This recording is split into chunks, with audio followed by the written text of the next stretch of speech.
Welcome to the editor's desk with David Pino.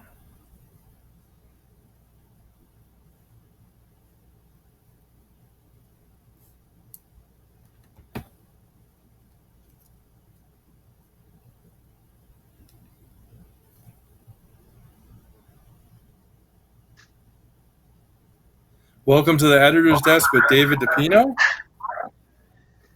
Today we're going to be talking with Darlene Swaffer.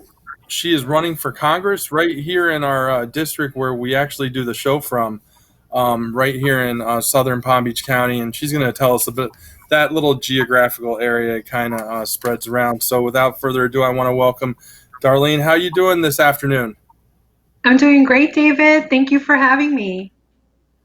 And thank you. I hear you loud and clear. So let's get right into it. I started out talking a little bit about your campaign for Congress, Florida District 22. Again, tell us that area, that geographical area, because I know we talked about it last time, but I want to get into it a little bit more. It's Boca Raton, anything east of the Turnpike. The northern part of Broward County, which includes Deerfield Beach, Parkland, Coconut Creek, Coral Springs. There's a small part of Margate, a portion of Pompano Beach, and then all the beaches from Boca down to Fort Lauderdale. It's 1.2 million residents within this district. Wow, that's a big district population wise, and Yeah. yeah, everything, yeah, east, right in our area, kind of like right where we're broadcasting from and where we do our show from. So, you've already listed two topics that are very important to Mhm. you, being health insurance and economic developments. I should say not topics, but actually issues, because there are a lot of issues Right, with both of those, not only facing our country but our district as well. right. Starting with health insurance, once again, what is your expertise and experience in health insurance? I have a Medicare insurance agency and we sell for quite a few carriers. I have a team of agents and we focus specifically on Medicare, individual, all the ACA offer on the exchange, as well as group insurance for small employers and supplemental insurance benefits. So I've been in this business for about 10 years. And anything and everything that you want to know about health insurance, I most likely can answer. I'm trademarked as the Medicare lady. So that speaks to my expertise on the subject of Medicare and Medicare health insurance. That's great. You've got the expertise and the experience as well. Yeah. How long have you been involved in health insurance? Well, I've been licensed for over 10 years and I have a brick and mortar retail store in Deerfield Beach. I live and work in my district, and the office that we have in Deerfield Beach is right across the street from Century Village, and it's a unique concept. So instead of sending an agent to the home of our client, they're more than welcome to come into our office, grab all the materials that they liked on different carriers, and have all their questions answered in the convenience of one appointment. That's great. That really is. And the other side of that is economic development. Yes. What is your experience with and expertise in economic development?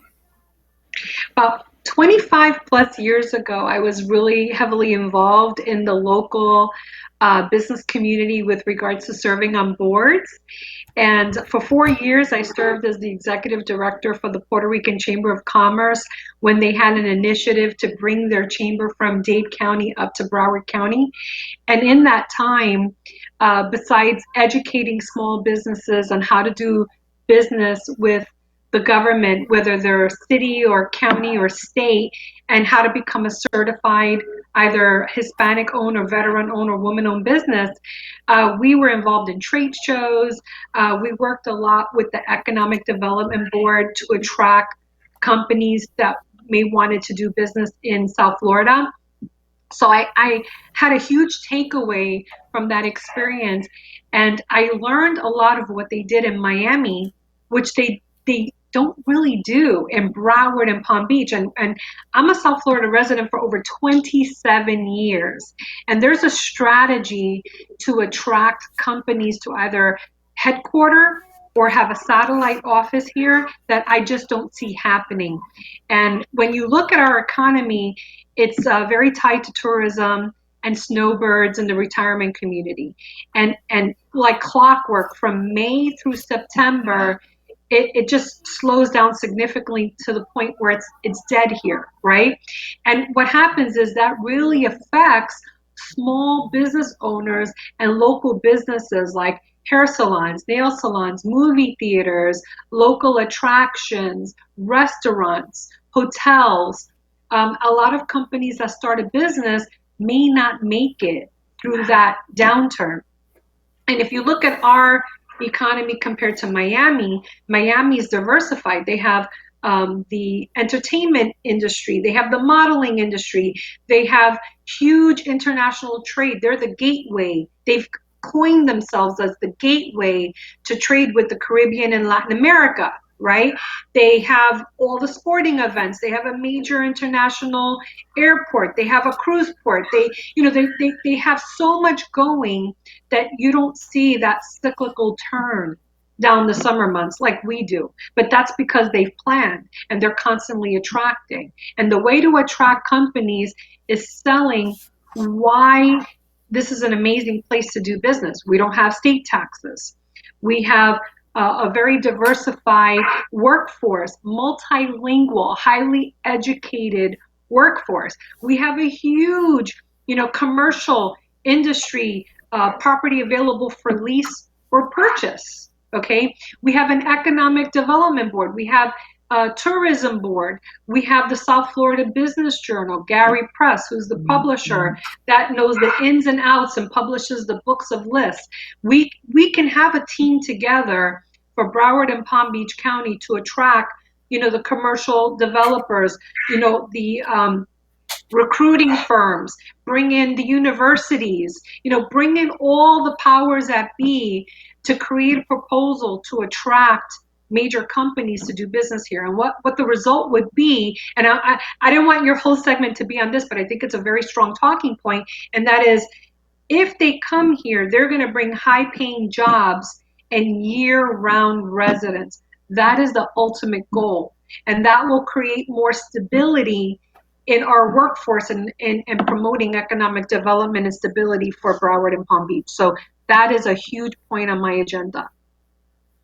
I like all that you said, and you hit it right on the head. We're a very global based economy. We don't always think that way, like Miami. And the other side of it is we're very diversified. So I'm all Yeah. for that. Like I love what you just said. And take as long as you want to make those points. That is Uh, really great. I mean, we have a So cruise port, we have an airport, we have major sporting events, we have, cultural arts center, the Broward Center for the Performing Arts, we have the Kravitz Center, we have an airport in Palm Beach. I mean, we have so much. I mean, I love my state.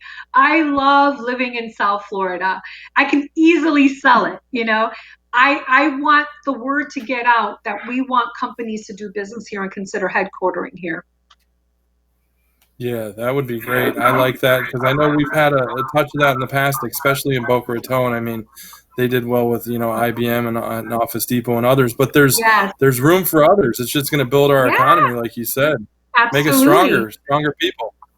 Make it stronger. Absolutely.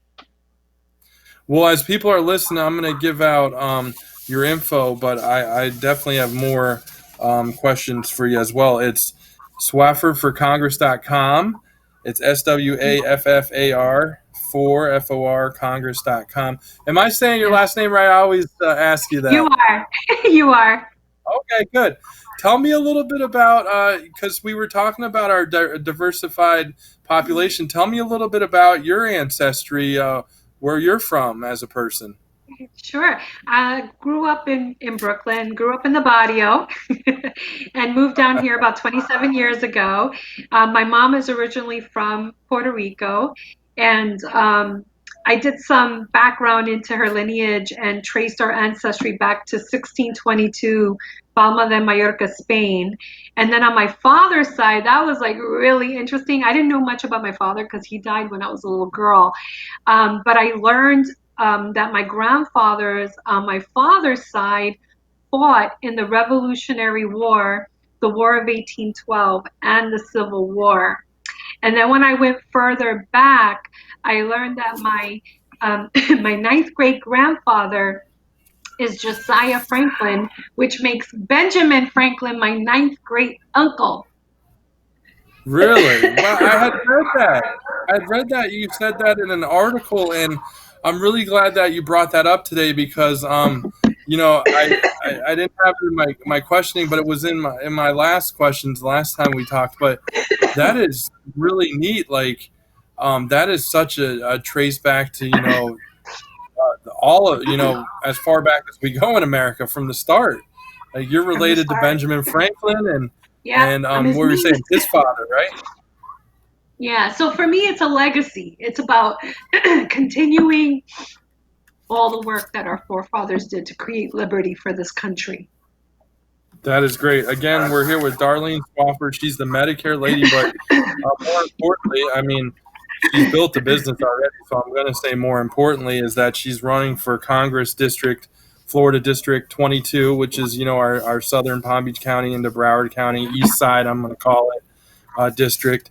Actually, I'm pretty sure it's the district where I'm broadcasting from right now at home. So definitely not only are the listeners and viewers in tune, but I am definitely in tune to this as well. And there's we got a little history on the show that is really neat, tied into Yes, ancestor of Benjamin Franklin on the show. I can say it yes. right there. Yeah, and So, what's interesting is it made me research, what our founding fathers went through to create this country, how much they fought for our liberty. And around the time that I was researching this was like a couple years ago, that's when we saw on TV, people burning our flag and making us feel bad to say the Pledge of Allegiance, and just it struck a nerve in me. That, along with all the rhetoric and talk about Medicare for all, I had so many calls from my clients, David, that they were really concerned, really upset about the focus of taking the benefits that they felt that they were entitled to, that they paid into through their payroll taxes, and then spreading it among everyone, even those who didn't pay into their into the system with through payroll taxes, and they were upset about that, and rightfully so. Our senior population is a highly intellectual part of our population, and we need to respect them, and we need to listen to them and hear them. Okay, so that was a very valid concern, to understand that potentially could bankrupt our country, but also could diminish their benefits in the process of making it available to everyone. They were smart enough to know that. So I told them, I'm the Medicare lady, and I'm going to Congress because I'm going to protect your Medicare benefits. I'm going to fight for Medicare for our seniors. And I'm also going to fight for everyone to have their choice of what they'd like to have for their health insurance choices. Because at one point they were saying no private insurance companies and even employers, they're not going to be able to provide health insurance benefits for their employees. And that is not going to happen on my watch. If I have to go to Congress and start knocking on everyone's door and explain to them how that's not going to work for Americans, that is my goal. well, you have the energy and passion to do it, so that's gonna be great. And people respect your elders, listen to your elders. I mean, that's Listen to your very important. elders. Yeah, they've Yeah, lived the life. We need to respect them. I mean, they built this country. Because of what we have and what we enjoy, we owe a debt of gratitude to them. And that brings me on the subject of our veterans. I mean, the lack of respect for our veterans bothers me significantly. I mean, they fought in wars that they didn't create. Their sacrifice. Those that have become injured in the process of serving for our country. We need to do more for our veterans. We need to respect our veterans and elevate them to the level that they deserve. I agree. Last week I was doing a radio show and I had a Vietnam veteran on, and I said Yeah, can't believe I'm saying this, but I just want to thank you for your service. I know that wasn't absolutely. said a lot during the time when you came Hmm. back after he told this amazing story of being put on the front lines at 18 or 19. I just said, hey, thanks, for serving. And he was like, it was like this. We were looking at, he was a little taken back, like, I served in the Mhm. Vietnam War. He didn't expect it really, and Yeah, I just always thank your veterans. I mean, they put their life absolutely. on the line, right? And Yeah. they do so with so much service and sacrifice in wars that they did not create. Okay.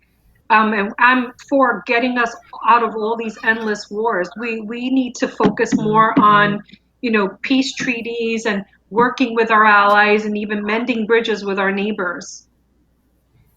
Oh, I agree, definitely, definitely, especially here in North America. Um, Hmm. and beyond. I always say and beyond. So I know there's been a lot of press out featuring you lately, especially in social media as well as podcasts. I mean, your energy is for someone running for Congress is something I've never seen before. And I was saying before before we came on, like you are the easiest person to get a hold of, and I just Thank you. yeah, I want to thank you for that because being as a member of the media, we're always on the fly. We try to, tell people beforehand, but we got so much going on and it's really nice. So, one of those articles you were featured in is talked a little bit about the new movement. And can you tell us a little bit about that? Because I'm still digesting those articles. I'm still finding Hmm. more about you. There's a lot Yeah, out there recently. That's a yeah, good thing because you're being open yeah. and you're telling us what you're about as a congresswoman. Right. Well, the new movement, exactly how it sounds, the newmovement.org, I believe, is tracking candidates nationwide. So there's a page for every state. And in the page of Florida, they have me prominently listed at the top of the page as their strongest candidate, which really humbled me. I was so appreciative of that. But I'm the only candidate featured with a photo. They have my bio, they have uh, PDF files of my endorsements, and they haven't done that for any other candidate. And I see them on Twitter constantly promoting and directing people to look at me as a candidate. And that came about. I mean, I'm attacked every day in the media every day. I mean, I'm a conservative. I'm a registered Republican. So just that fact alone. And and I don't really know if it's because I'm a Hispanic professional woman that's conservative, and those three words together, the Democratic Party is not, they don't want me in Congress. I don't know what the story is, but I'm constantly attacked for having my conservative values online, and they call me every name in the book. And coming from, I guess, being raised in Brooklyn, and have faced everything that I faced in my life, instead of backing off, I come at them like a pit bull. And I attack them more viciously than they attack me. They're not expecting that. But it's like, look, I'm not, if you call me a racist, what's what's the back? Is that all you got? I mean, I don't ever give them the answer that they're expecting. Like, I mean, when you're calling me racist, are you referring to, the fact that I'm Puerto Rican? Or are you referring to, like my best friend is black? I mean, what part? How are you calling me racist? Like, where are you getting that from? And, and I've been very tough in my fight against the false rhetoric, to the point that the new movement says, oh my gosh, this is exactly what we need in Congress, because I don't back down. I'm not going to allow somebody to make a defamatory remark about me that is completely unfounded and unbaseless. Where is your proof? That's my first question. Where is your proof, and where are you getting this crap from? And it's not going to work with me. And how tough you are with me, I'm going to be tougher back with you. But like I said, that goes back to, my Brooklyn background. I grew up in a drug infested neighborhood with drug dealers right outside my door. People walking around, high on crack, prostitutes in the corner, police barricades in the corner of my block. I had to show ID just to get through the barricades, and I was harassed every day by a different police officer who thought I was there to buy drugs. So I had a very tough um, upbringing from my childhood, and I think it made me the person that I am today. And I don't put up with, I guess I'm a fighter. I've always fought for justice, and I've always fought for people who can't fight for themselves. And I don't put up with, you know, defamatory type remarks. And I've got, as much as they come after me, I'm like back at them 10 times more. And they're Yeah. not used to that. I think there's a word for them. They're trolls. They just troll. Like you said you they can say one thing and then they don't really have much left. But you're someone who can build a case and take it to them. Like like Yeah. someone to debate someone. The person who wins is the person who has the pertinent background info, the Mhm. info that is backed up by fact. Is that's Right. the Where's your person who fact? wins the debate. Yeah, so Exactly. they're Where's your messing with the wrong evidence? person. Where's your facts? I'm like, I don't know Yeah, what they're gonna do with me in Congress. They're not ready for me. yeah, I'm gonna fight because my whole thing is I am fighting for we the people. It's not even about party lines. It's about they forget who they serve. I'm so like pumped up on this.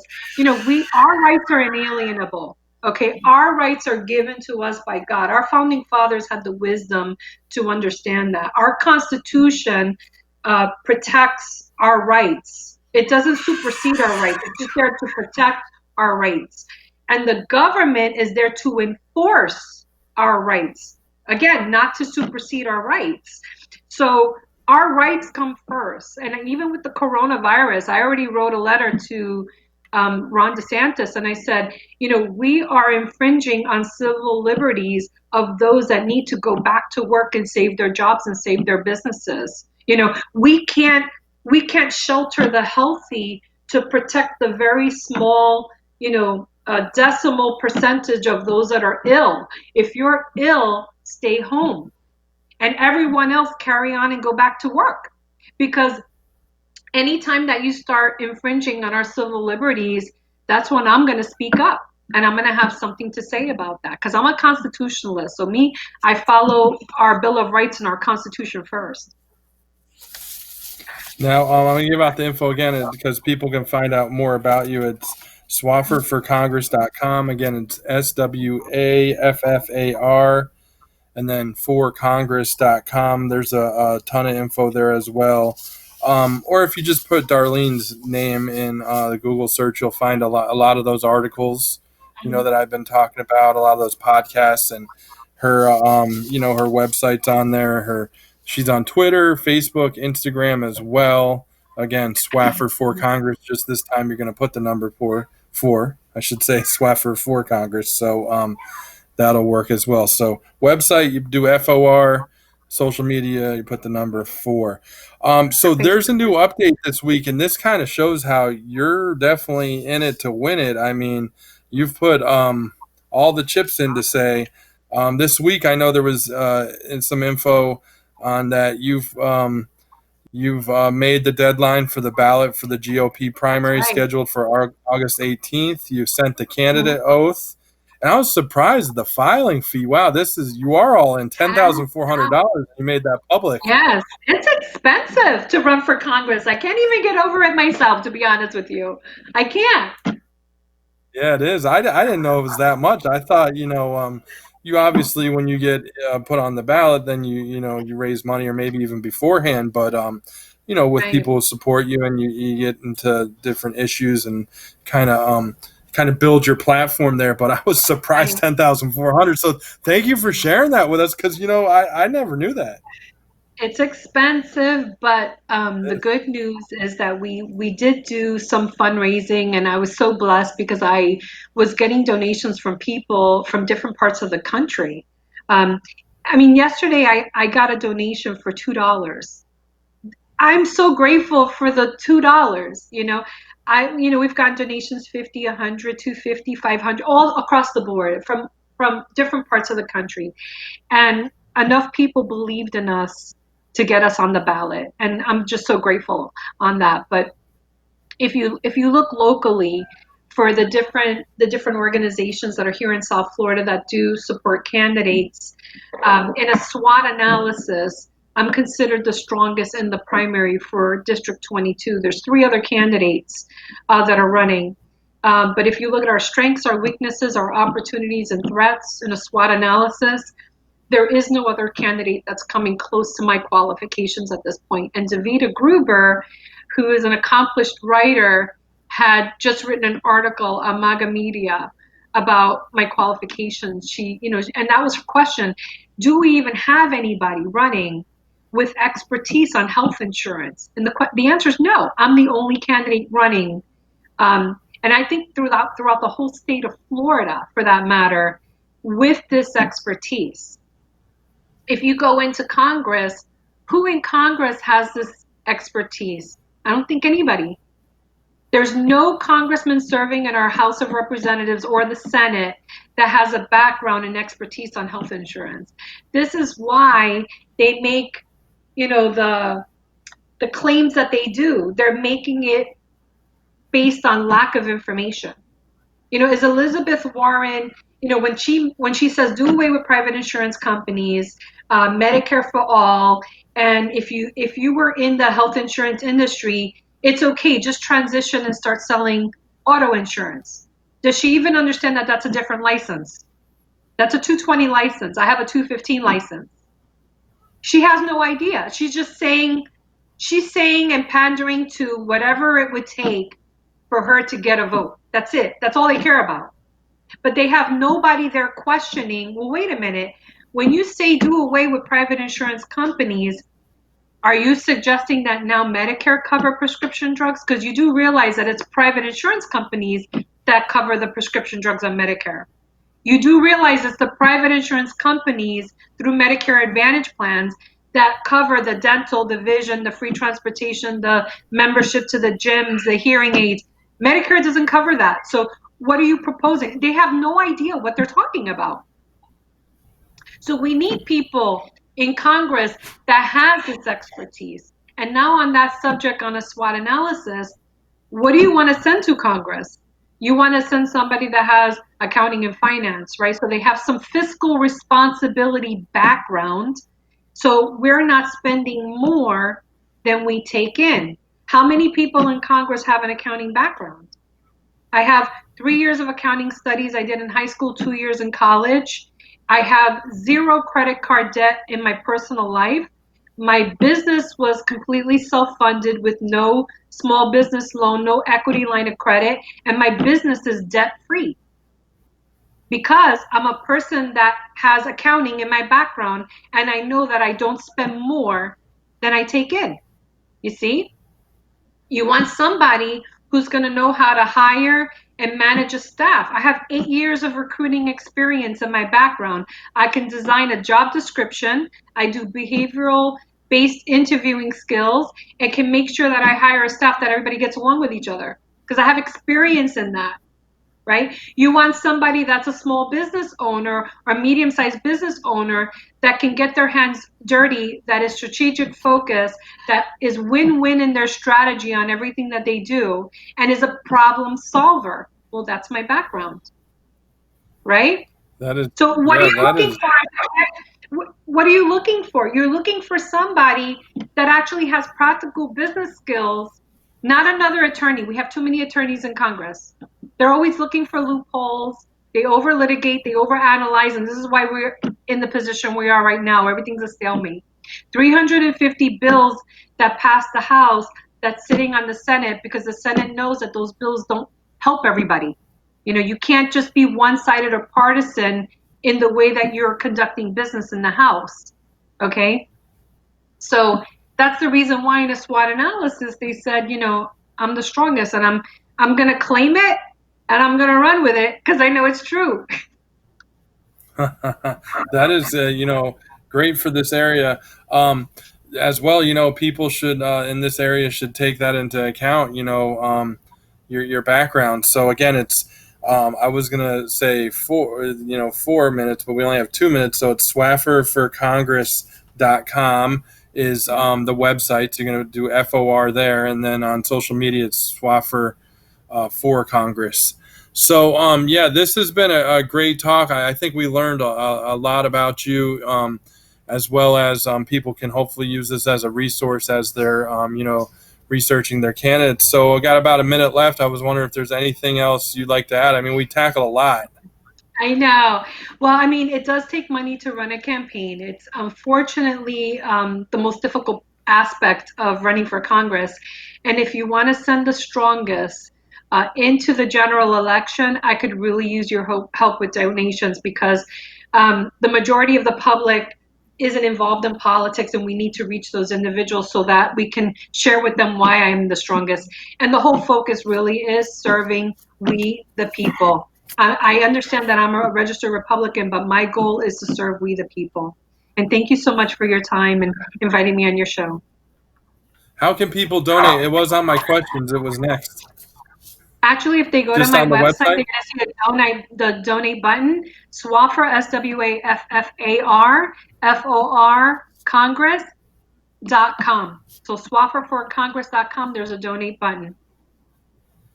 Yeah, and any bit will help. And the great person to help out. She's got a great platform here for South Florida District 22, which I learned a lot of it about. And I'm gonna research after the show and see if I'm in that district because I just may be. Yeah. I know I'm on the east side, so. And they can also But send a check to my business address, and that's also located on the website as well, if they want to send a check. okay, is that the 2745 West Hillsborough Boulevard, Suite 1, Deerfield Beach? Yes, and they would make out their check to Inclusion 2020. Inclusion 2020. That's Inclusion the name of the campaign. 2020. Okay, that's Mhm. great. Well, we can't thank you enough again. This has Thank been you. great info. I'm really glad this worked out, and I know you're going to be on some other platforms in the future. So I'm going to be Googling your name, searching your name to Oh, see all thank the interviews and podcasts. And you. hopefully we can do this again. I want to thank you for Yeah, helping me because this is a new show that I'm doing, and I know we did a pilot, so this is the actual first show that we've done. So I hope I can help make this take off. But there's nothing like a great interview with someone like yourself to thank hit you. the ground running. Thank you, David. Thank you So for your time. I appreciate it very much. and thank you. And yeah, we'll talk to you next time, everyone, on the editor's desk with David DePino. And thanks again. Have a great one.